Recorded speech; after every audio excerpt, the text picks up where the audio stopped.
លោកសាស្ត្រចាស់ចាំចង់ធ្វើការកត់សម្គាល់ចំណុចតំណឹងមួយពីព្រោះតាមធ្លាប់បានទៅជែកជាមួយពួកអ្នកនៅស្រុកថៃយូរមកគេធ្លាប់លើកនិយាយពីលោកអតីតនាយករដ្ឋមន្ត្រីថៃលោកសរិទ្ធ ធនរតន៍បាទលោកធ្លាប់មានប្រសាសន៍ថាខ្មែរនិងខមនោះខុសគ្នាបាទពួកខមនេះគឺជាពួកខ្លាំងពូកែនៅសម័យអង្គរសម័យអីនោះទេ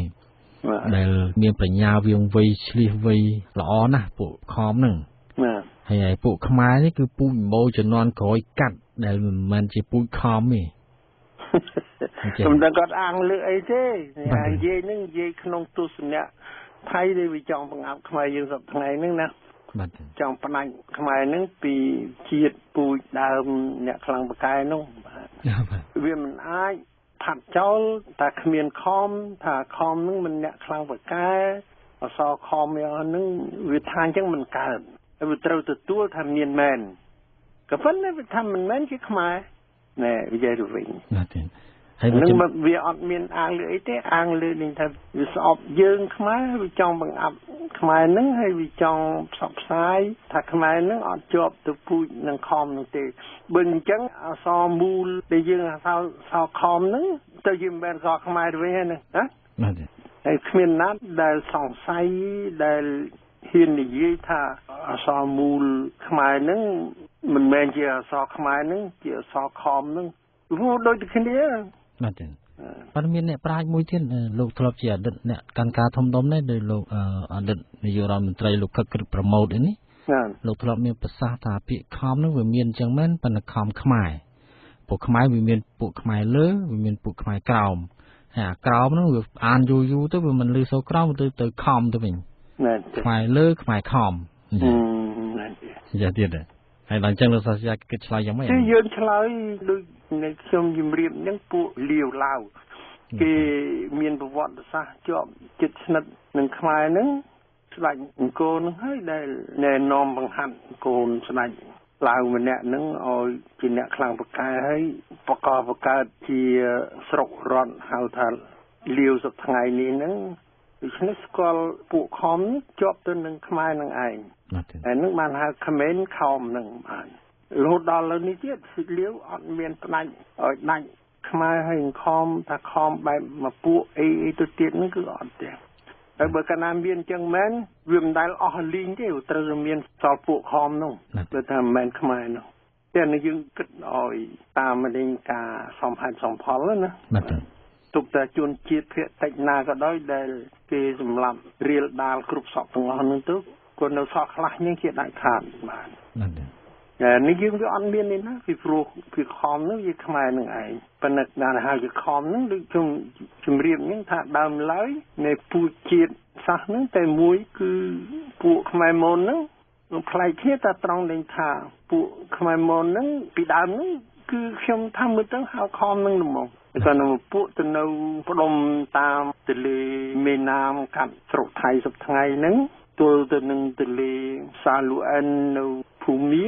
អ៊ីរ៉ាវ៉ាឌីនឹងទៀតជាប់ទល់ទៅនឹងស្រុកឥណ្ឌានិងកន្លែងហ្នឹងមានភ្នំ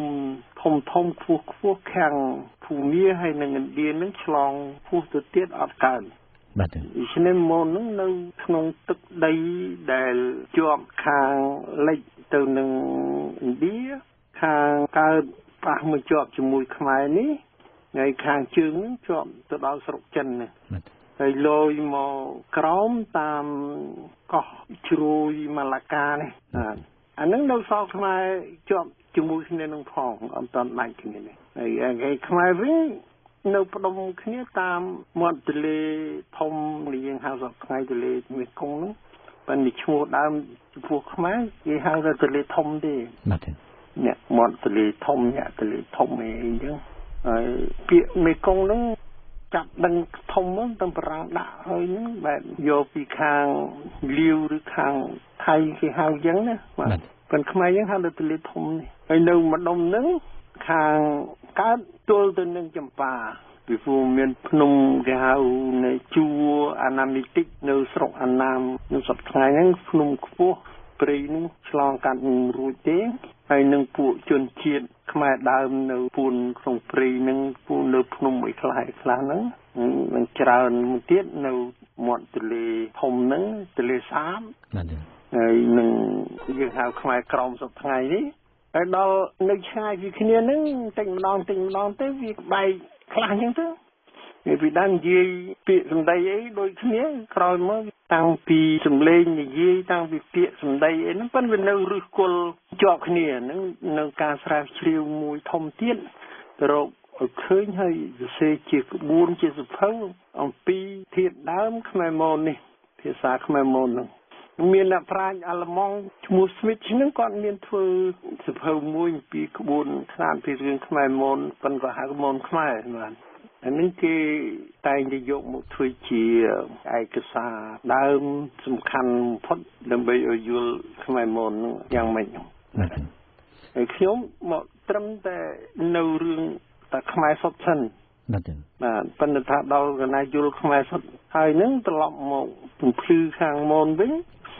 មិនជាការពិបាកទេបាទអញ្ចឹងស្រួលឲ្យចង់យល់ពីខ្មែរវិញសិនដែរហើយជាពិសេសតាក់ទងនឹងការសរសេររបស់លោក George Maspero ដែលសរសេរពីវេយ្យាករណ៍ខ្មែរហ្នឹងទេណាបាទហើយនឹងក្នុងសភៅនោះនឹងគាត់បញ្ជាក់ច្បាស់ណាហើយគាត់បង្ហាញអក្សរមននឹងយ៉ាងម៉េចនឹងទៀតណាបាទហើយដល់ពួកទាំងពីរនឹងនៅជាប់គ្នានឹងគេហៅឲ្យស្រួលឈ្មោះនឹងគេហៅពួកខំនឹងខំកឲ្យមនខ្មែរឲ្យមននឹងបាទគេយក initial គេយកតួខ្យល់ដើមកឲ្យមនកំអញ្ចឹងហើយដល់វាជាប់គ្នានឹងវាទៅខំអញ្ចឹងបាទវាអស្ចារ្យនឹងការដែលយកអក្សរមកប្រកបគ្នាហ្នឹងវាគួរតែមានទំនងអាចជាគំរូបាននឹងការយកអក្សរមកភ្ជាប់គ្នាអញ្ចឹងទៅទោះអត់តមានពាក្យដតីច្រើនទៀតដែលអាចបង្ហាញជាឧទាហរណ៍ថាអ្នកពាក្យដតីហ្នឹងលោកមានភាសាហ្នឹងត្រូវហើយប៉ុន្តែថាហ្នឹងត្រូវ